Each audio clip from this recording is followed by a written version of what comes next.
Beli kereta, first car, kena pilih macam mana awang. Okey, ini yang follower tanya awang punya. Biasa, you beli first car kan, you kena tengoklah you punya family macam mana. Okey, dulu you tak pernah beli kereta apa-apa. Sekarang first, you nak beli satu kereta kan. Okey, you kena pilihan. Kalau awang, okey, awang akan pilih yang new car, kereta baru. Sebab apa? Sebab kereta baru, dia tak ada apa-apa masalah. Sebelum ni, I tak pernah beli kereta apa-apa. So, I tak tahu macam mana jaga dia. Dia tiap-tiap bulan kena isi minyak, kena servis.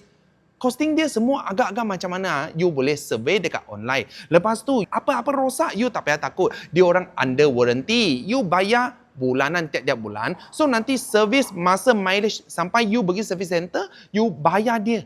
Servis.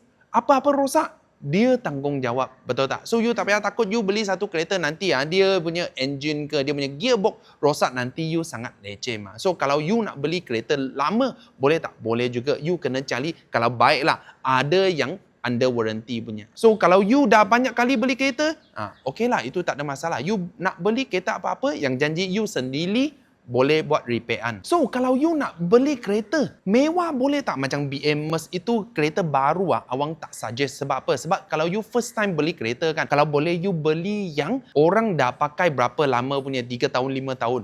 Kereta baru 500,000, sekarang mungkin jual 200 lebih. Tapi itu kalau you tak ada supporter, awang tak suggest lah. Itu kena you punya family akan support you lah. Dia beli untuk you, itu tak ada masalah. Hari itu ada satu customer, dia keluar kereta, dia beli kereta baru kan, dia tak dapat approval. Tapi dia beli sama I satu kereta. So, dalam jiro muka, kita pun kasih approval juga. Lagi kasih dia warranty So, dia masa dapat itu kereta, dia tak payah risau apa-apa. So, kalau awang cakap macam ni, you faham ke tak faham? Follow awang, dapatkan info dan knowledge kereta.